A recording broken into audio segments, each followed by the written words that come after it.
ngodo kanyi dachan ngode agwawu ko gbanze ne para fulana ka yima du hiyo tazo fulana yima du hunu jobi fulana ka digene kawe ne be agwa ngudu mutule ubani yawo yuna kape talo jawo yuna kai wangu ni kilimo yo za na kilimo yo kiyo kanyi kwa shawo kanyi kwa shawo kange nege haba hau wo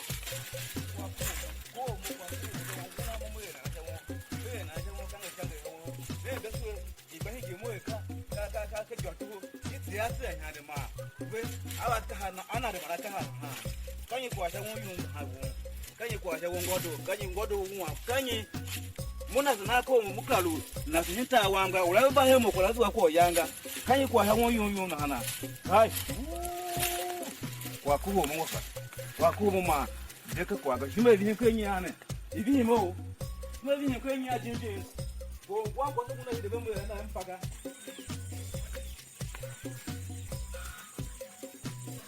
eka mo gado ba ko ai man kala kwa de na ba mo usu mama mo ku tse usu bamba wo yolo yang na ke baru di mo yo ana na ha ai kuma pe ba ga ko na be sa be ku yo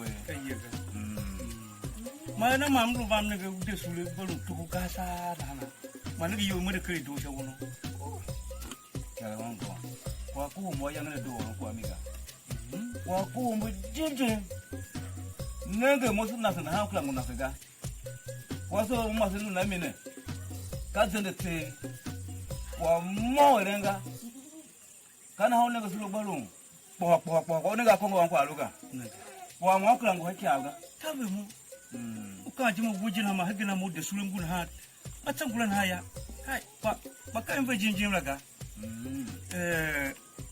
wan bu ngo jinjin ya wan wa mu kose na ba kuma shi ha mu bibi wingi saulan ne kwa ka gwa mu wani bare kabal ben she chungule ma kamar tambale nan ba mun nage yo nan alwa ta ne chapa man zama da ita ya mai mun gine ta ce ta mun mu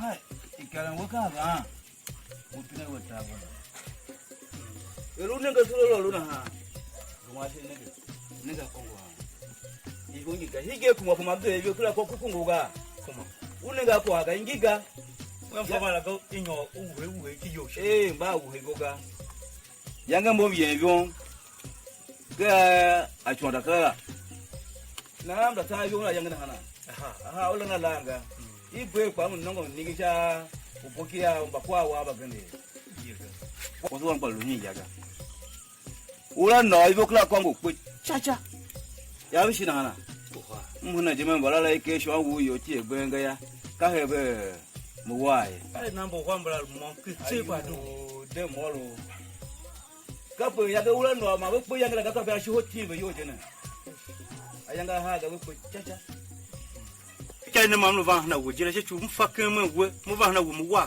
ken ko mo mongo ga walo ya ka ko mo na fi kam so jijim jila nye mo kwa ga ne ti ne fa ne ti ya ne fa bi ta kwase walu ya makama ri gumu kun ha ma una ga wai guma iwo tuwa ka dwadi ta ma miye ka ma hela pashingu ga ya muta kala kula jiji kan kwa muta pine ala ga wanda wasan ya mutu wa mika mbo wo ha la ma bi hibu shi ma kishi ta to ka ga ne nanga se wo mo ye kwa ya himo ta pe rubo jira ba kwasna lo kwaso jana kala ngana ya nguhega unaga wo yo to kwa ngwe shi ve ku po ha jae mura to o meki ha tega wewe uko wasimwaga wangu baba mtuma hana ububo wamone gatie boyo esham mugo mpe na chana waluka muta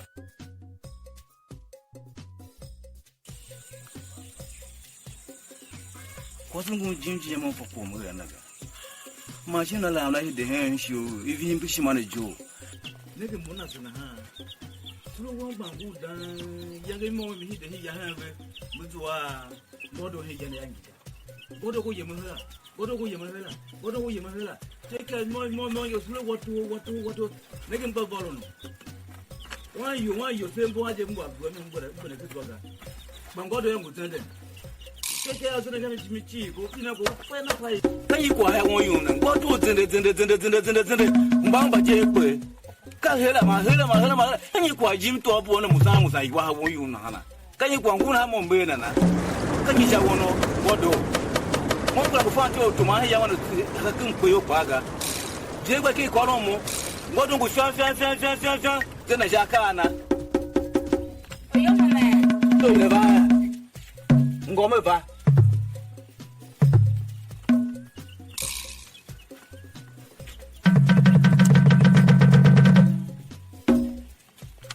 Zahana.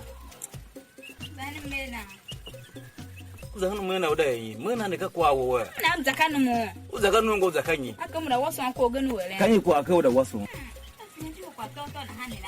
Because it was so fatty chat. You got also. Any other look at the room. Or you're Pinaka, went you are Cassico, your Nanjaga. Cacao Cassiva, what a dog do her. He came up to the Heka, a Pinaka over here. Oh, you will wine, I am Waka. Your man, Naka, Mamma, Naka, will tell you, my meaning.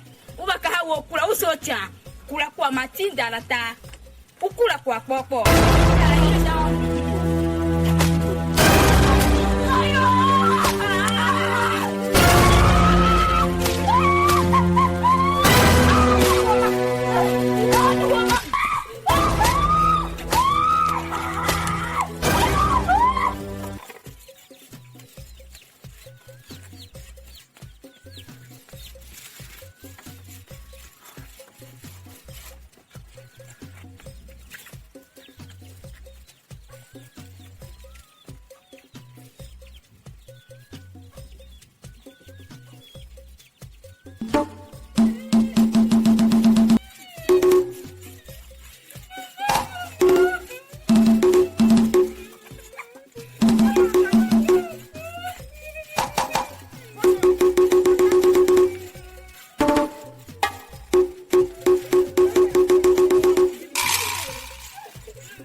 Younger Avanga Mu Nananda de Giotto. Mana younger Avanga Mu Nanana de Giotto. Ovayo by Coyum, Ovayo by Coyum, Avovayo by Coyum. Mosuna. Na Tomananya. Tomananya Hege. And the bottom, one Junaya or Moya, Tomananya. Tomananya Tomakumua. Young water gun, young one. Mosana Momuka, Quamonte, my dog of Nagami. Never the Tema had to the Fatio Naganamiga. yama no naga yamon moya ngoda wa nyo na mfa wa injila la awu ga ngoda wa nyo na hinga hiura plashi atunga haga ngoda wa nyo na ingine ne ahianga chinga ngi bishiko bakwa waluya sama naga wa ka mamunga no mungodo mamalu akwa kula kwa la kege yangwa kwa ronga na ka kwa lu mi woro chi la ga ka chi kwa lu mi woro ne jira diki ne mo kwa na hanga kwa lu mi mo sha ye na ko ga woro mo sha ye na mo na sha mo ye na jana ka ke kwa la wa mo ma kwa la ga kwa ye ngwa wa kala fonga mo wo mo ye yamba na ba ga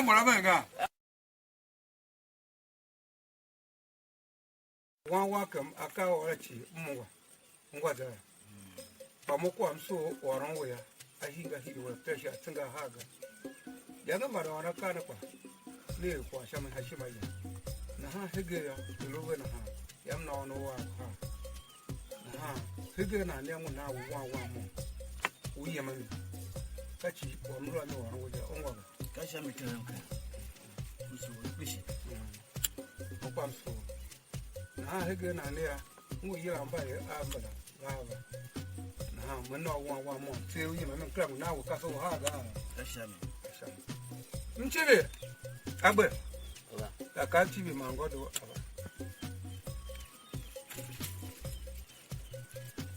ngosna ngongwa kwa la na mo ka kwa lu mu yira mo so za yo gangwa kwa iya yanga mu so ma mu kula no ha komo mana na sada pa uni dira mu za ko kula no ha na za go da ngike una ngwa una ba ya mbai mbara ba ya ka o lo no tuwa kwa su na aso na ke ka wo wo ga ngwa ngwa kwa kwa na tuwa kwa su aso ye ka sham ngwa kwa wa ron ka bo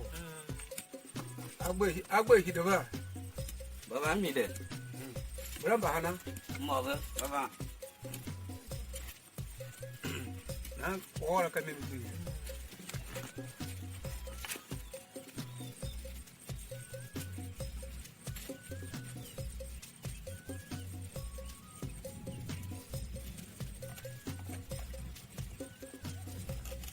Wado, nchibi sunada ba.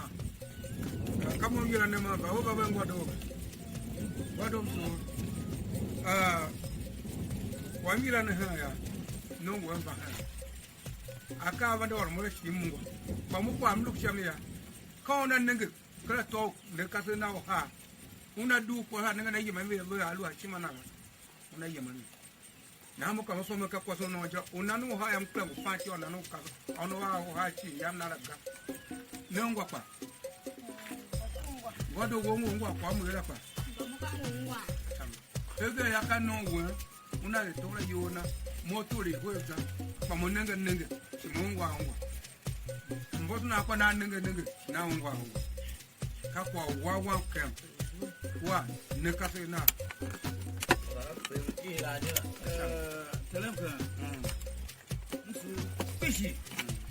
我不，过来这个把木有养跟把说么，不做过什么，很无痕，个包的那是把是俺这有的呢，是不鸟个什么人啊？个的过说那两路过是金金，哦这蛮错的，我个，那我是看那我必须，我那不就养跟包的个，应该也。那我不是要去那么呢？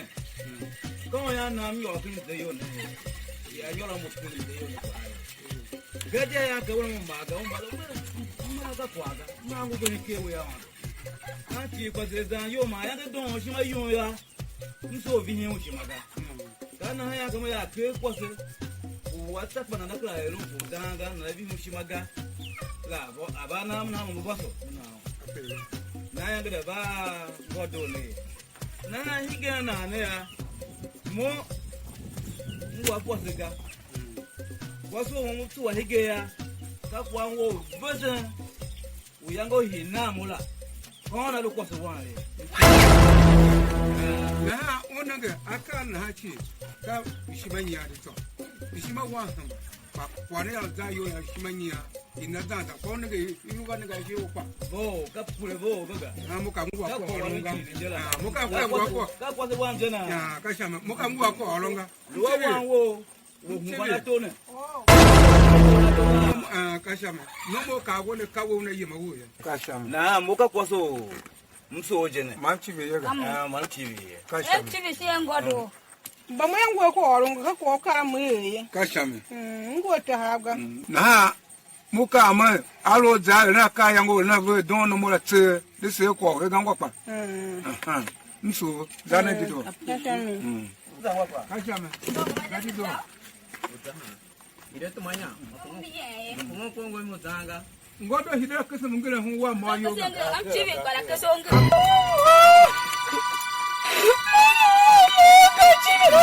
Godo da yoso. Godo da yoso. ya lu bo so Godo da. o ba ga pa le yo ke Wa ko tu ogbo. Tu anu mu gele. de yo so no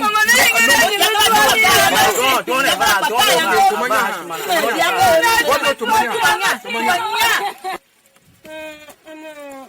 mo ka ngo to wa kyaga akuna chinga chocho nsu to maguma ko ti wana mano Oho, kashama. wa lu mu ya Gumana ngwa kwa. Akwati kama mlu akwati ye. Mama wona akwati ahamba se. Na mama akwati. Aweke ana ke ngwa kwa.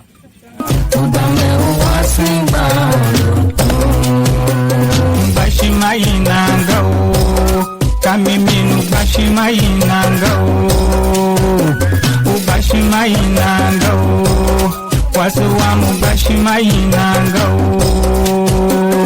washima umaga kamiminu washima umaga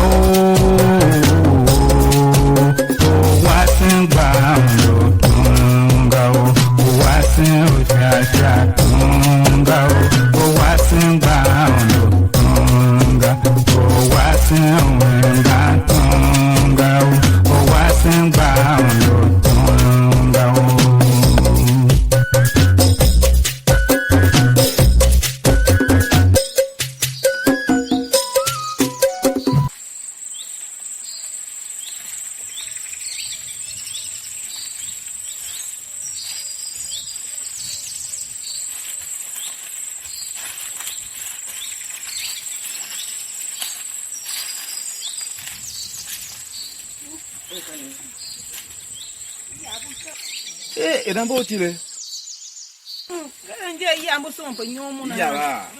Tawe shima se to yo ma binyo ha yangwa kwa. Tawe shima kwa wa. Tawe shima. ai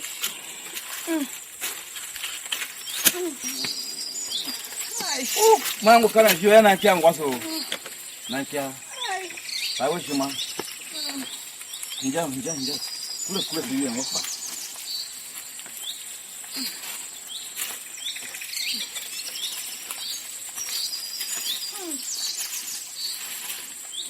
Tawe shima.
Shimaga.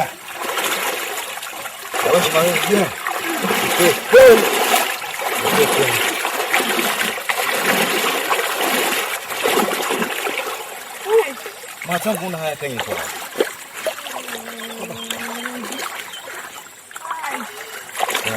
Tahu Shimaga, apa tu mau saga?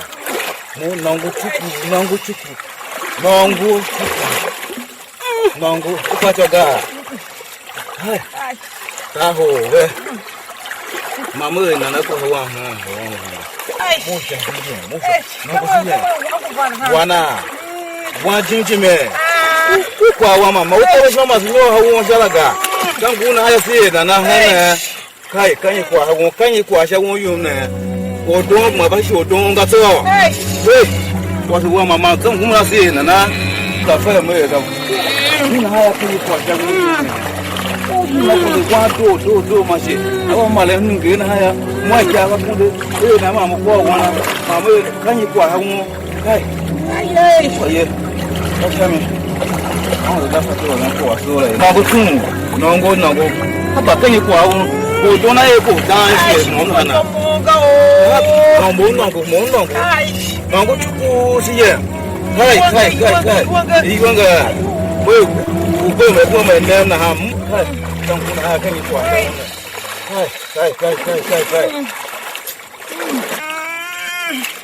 Ai.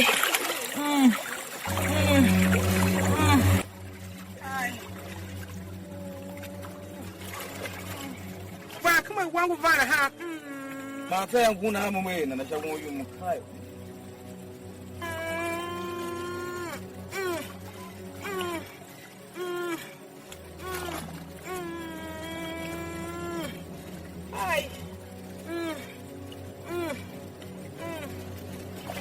Guna sai na ka fa mai ga.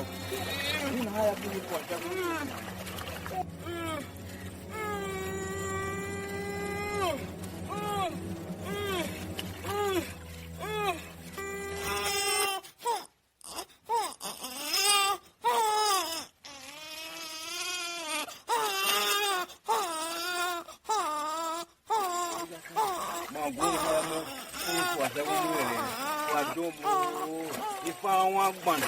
Ifa wan gbande mam kuhama mam benama my domo on don su na ci baka